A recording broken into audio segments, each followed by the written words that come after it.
il y a eu la voix.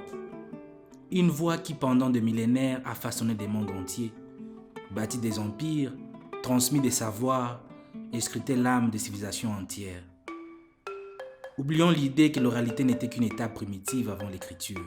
En Afrique, la parole était un véritable système épistémologique, un monde des pensées, des transmissions du savoir, aussi sophistiqué que l'écrit.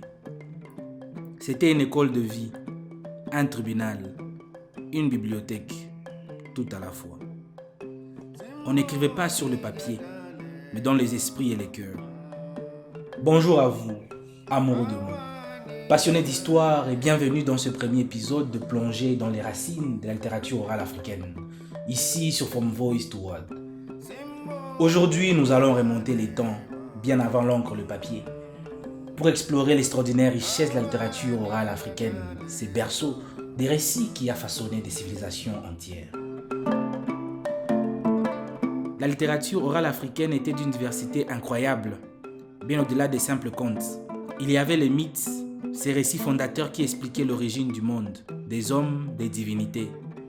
Ils donnaient un sens à l'existence, comme les mythes de création d'Ongo, qui racontent l'organisation de l'univers, ou ceux de Bantou, qui expliquent les liens profonds entre l'homme et la nature. Puis venaient les épopées, des véritables monuments littéraires. Longues, héroïques, elles racontaient les exploits des figures légendaires ayant fondé des royaumes ou des empires. Pensez à l'épopée de Soundiata Keïta, le roi du Mandé qui a unifié un vaste empire, ou celle de Shaka Zulu, le grand bâtisseur de nations. Ces épopées étaient des véritables chroniques historiques chantées. Ces contes étaient partout. Le conte étiologique expliquait pourquoi les choses sont comme elles sont, pourquoi le ciel est haut, pourquoi le zèbre a des rayures.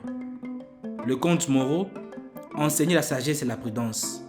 Et les contes animaliers, avec des personnages comme Hassani l'araignée, Boukilienne, Leuc le lièvre, servaient à critiquer la société ou à transmettre des leçons de vie de manière détournée. La parole s'est manifestée aussi sous des formes plus courtes et percutantes. Les proverbes et les adages, des véritables pépites de sagesse populaire, utilisées pour éclairer un débat ou éduquer. C'était la philosophie du peuple africain, condensée en quelques mots. Les devinettes, elles, stimulaient l'esprit et l'observation mélangeant jeu et apprentissage. Et bien sûr le chant et la poésie orale, des poésies louangeuses pour célébrer rois et guerriers, des chants de travail qui rythmaient les journées, des berceuses douces, des lamentations funèbres poignantes et des chants rituels accompagnant chaque étape de la vie. La musique était indissociable de ces paroles. Enfin, il y avait le théâtre oral, où la parole prenait corps, avec des personnages, des dialogues, des jeux de rôle et une interaction directe avec le public. Qui étaient les dépositaires de cette immense richesse? Le plus célèbre était des griots, particulièrement dans les sociétés mandingues, Sénégal, Mali, Guinée. Mais n'étaient pas que des simples conteurs. Les griots étaient des véritables encyclopédies vivantes. Historiens, généalogistes, musiciens, conseillers politiques, médiateurs et même diplomates. Leur formation était longue, souvent héréditaire, et leur rôle essentiel pour la cohésion sociale. Mais l'oralité ne se limitait pas aux griots. On trouvait des conteurs dans toutes les sociétés, des poètes chanteurs, des devins, des gardiens des secrets initiatiques, des femmes dépositaires des savoirs spécifiques, chants de femmes, berceuses, récits des lignages. Et le public, il n'était jamais passif. La performance orale était un dialogue. Le public participait par des interjections, des chants, des rires, des questions. C'était une création collective, un moment de partage. La littérature orale africaine possédait des caractéristiques stylistiques uniques. La répétition n'était pas un signe de pauvreté, mais un art mnémotechnique, un moyen de créer du rythme et de souligner des éléments clés. Les formules figées servaient des repères dans les récits. L'intertextualité orale était monnaie courante. Les récits répondaient, se modifiaient, s'enrichissaient au fil des performances.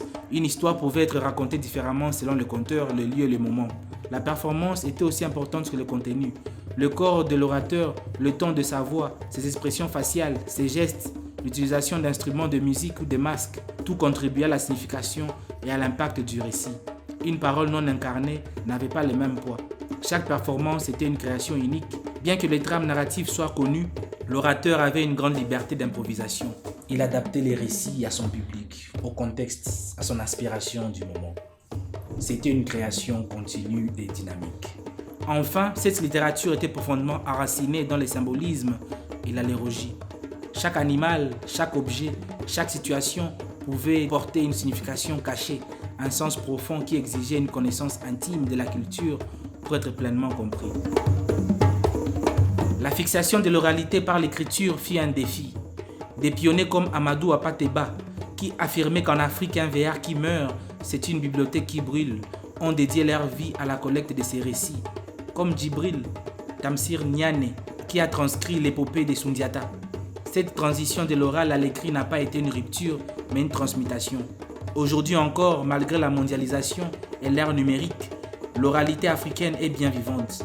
Les conteurs, les griots, les slameurs continuent d'exercer leur art, souvent en s'adaptant aux nouveaux médias, radio, télévision, internet. L'âme de la littérature africaine, née de la voix, résonne toujours, rappelant que les origines sont des fleuves des récits qui continuent de couler et d'irriguer nos imaginaires. Il y a des millénaires, les Nils, artères vivantes de l'Égypte ancienne, fut le berceau d'une des plus anciennes et des plus fascinantes formes d'écriture, l'hiéroglyphe. Ces symboles gravés sur la pierre des temples de papyrus n'étaient pas des simples dessins. Ils étaient une langue complexe au service d'une administration sophistiquée et d'une spiritualité profonde.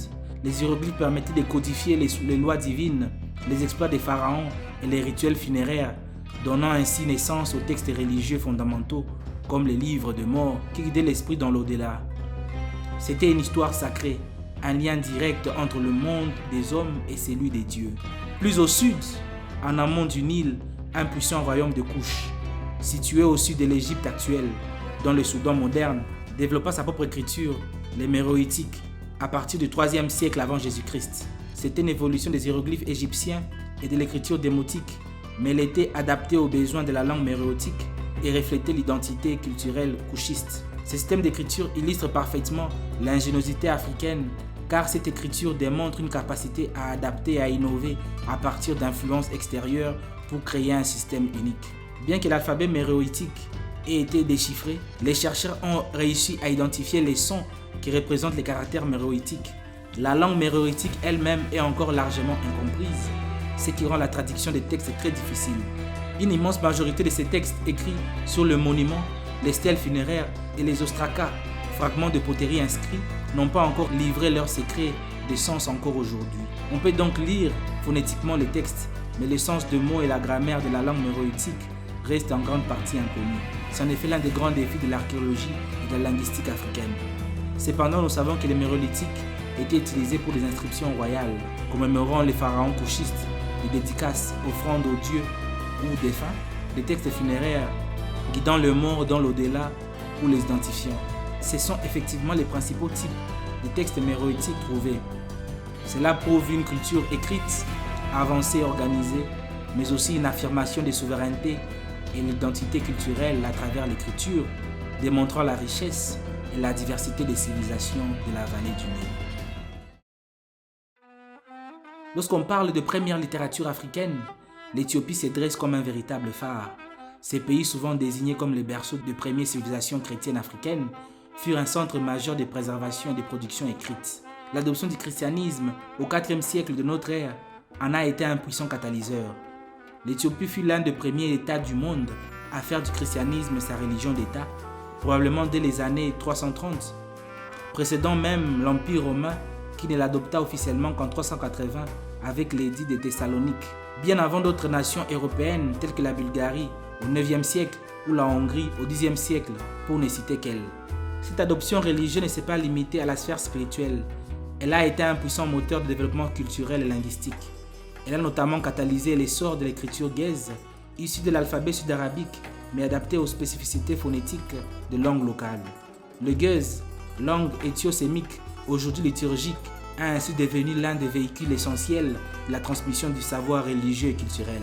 La traduction de la Bible en geuse fit un projet colossal et fondamentalement majeur qui, en effet, donnait naissance à une immense littérature religieuse en Éthiopie, et la version geuse est restée la version officielle de l'Église éthiopie. La tradition de la Bible a effectivement ouvert la voie à une richesse de traditions, des textes religieux, incluant des commentaires bibliques, des vies des saints, des hymnes, des textes liturgiques et des écrits théologiques. Cette littérature a été centrale dans la vie culturelle et spirituelle éthiopienne pendant des siècles. Parmi les joyaux de cette littérature, les Kebra-Nagast, gloire de roi, se distinguent. Ces textes fondateurs mélangent d'histoires, de légendes et de théologie, racontent la raconte mythique entre la reine de Saba et le roi Salomon et la lignée royale éthiopienne descendant de leur union. Les Kebra-Nagast n'est pas seulement un récit, il est la pierre angulaire de l'identité nationale et religieuse de l'Éthiopie. Un texte qui a légitimisé des dynasties et uni un peuple. Plusieurs annales et des chroniques ecclésiastiques rédigées et d'autres récits historiques témoignent et prouvent l'importance capitale des traditions scripturaires pour la conversion de la mémoire collective, un aspect crucial de toute civilisation. En Afrique du Nord, loin des sables mouvants du Sahara, la civilisation berbère a elle aussi laissé des traces littéraires profondes. Les inscriptions antifinag, leur écriture ancestrale gravée sur des rochers, des monuments et des poteries, sont les témoins silencieux de leurs premiers textes. Ces écrits souvent brefs avaient des fonctions diverses, commémorations religieuses, marques de propriété ou simples messages. Ils ont jeté les bases d'une littérature plus formelle et écrite qui allait se développer avec le temps, malgré la forte tradition orale des peuples berbères. L'usage du tifinag fut un acte de résistance culturelle, un symbole, une affirmation d'identité berbère face aux influences et aux pressions extérieures, notamment l'arabisation.